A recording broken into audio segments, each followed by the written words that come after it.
All right, middle schoolers, now that we have reviewed the elements of art, it's time to do a little activity that will help us remember these. So when we have other assignments that require the use of them, which would be all art assignments, we can look back in a place where we know they will be, and it will tell us what they are. So what you will need for this activity, obviously, your sketchbook. And if, when doing this activity, you find your sketchbook's a little too small for you, if you have one of the smaller ones, you could put this on a different sheet of paper. You will also need a ruler to start, a nicely sharpened pencil, maybe an extra eraser, because mistakes do happen, and that's all right. A Sharpie of some type, or marker, black marker, some colored pencils, and that's about it. We are going to make a Elements of Art poster in our sketchbook. All right? Let me show you where to start. Start by grabbing your sketchbook, a pencil and eraser, a ruler, colored pencils, and any fine-tip black marker. Let's start by finding a blank page in your sketchbook, and using your ruler, we will divide the page into 4 squares. Then, using your ruler still, we'll divide those 4 squares into triangles, going from corner to corner, taking our time to make it as equal as possible. As you can see, I have divided my paper, traced these lines in marker so they stand out. Then I've labeled the 7 different elements of art: line, shape, color, value, form, texture, and space. Try to do some blocky letters or something that's going to stand out and be readable. And then in the upper left-hand one, you're going to write Elements of Art. And again, the blocky letter, decorate that how you wish. And our next step now is to go through and put items in these boxes to remind us of these elements of art. Let's get started. All right, after you've traced everything in marker, it's time to work on our line panel. And you guessed it, in our line panel, we're going to be making lots of lines. Dotted, curvy, dashed, zigzag. Just fill your whole panel up with different types of lines. Maybe you got a little swirl like that. It's all up to you. You could start with a pencil and trace with the marker later, or just start with your marker. But take your time, because there's no takebacks.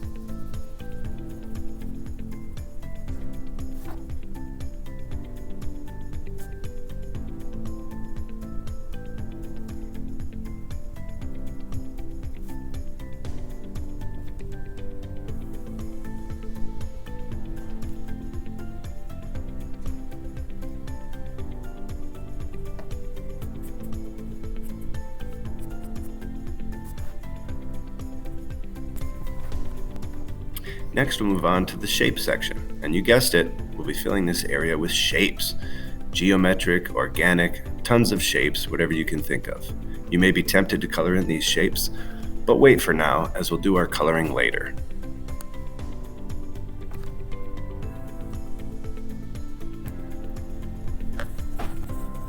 Next, we move on to the value section. In this section, we'll be creating a gradient with our pencil. Start by pressing pretty firmly and slowly easing up as you move across your section.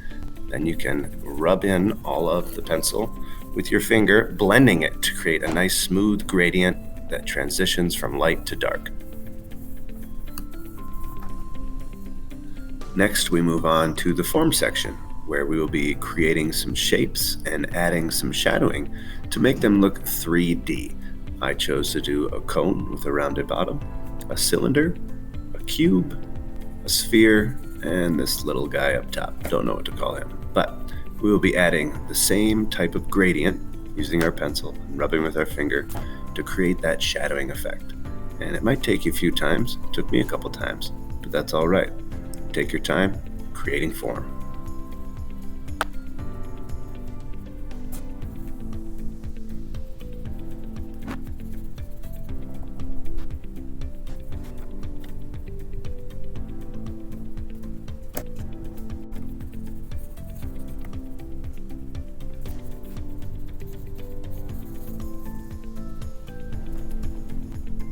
Next up, we have texture. And in this section, it's really up to you what you want to do, but we just want to create some different types of textures. Here, I'm going to start by creating a brick pattern because that can show a rough texture, and maybe I'll decide to add some color later. Here I'm making some squiggly drip lines to show a wet texture. I'll add a little bright spot to show that it's liquid and come back and color these later. After that, I'm going to make kind of like hair or grass or something to show a puffy texture, maybe a little pokey. And then I'll end by making a rough bark texture that again I will come back and color in the end. Next up is space, and on this section we want to draw the illusion of space. So we're going to make a little landscape, put a dot right in the middle of the mountains, and draw lines going away. These will be our railroad tracks that are slowly disappearing into the distance. And then we will create a couple other things to help with that illusion. I will make some poles on the side here that will slowly get smaller as they head towards that point we drew in the middle, making sure our lines are headed that way as well.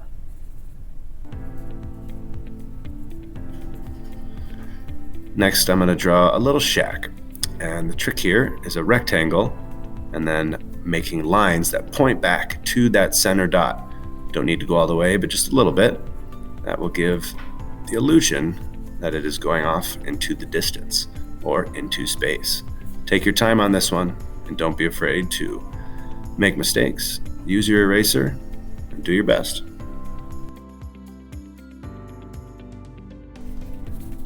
And lastly, you may have noticed we skipped over color earlier, and now we go back. We're going to fill in this whole section with different portions of color. Don't be afraid to overlap, making new colors, and really experimenting with which colors go best together.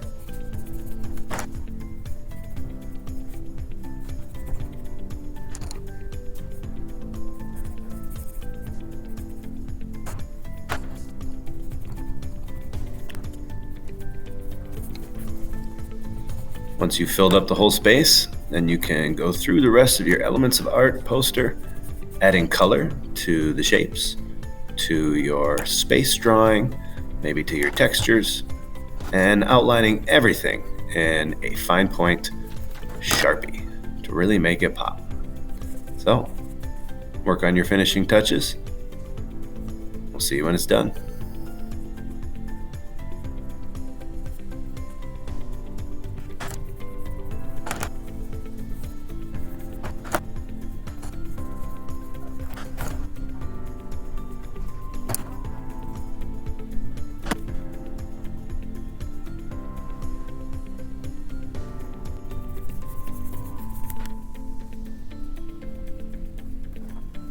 All right, and after all that, we should have a nice finished page in our sketchbook that reminds us of all the elements of art.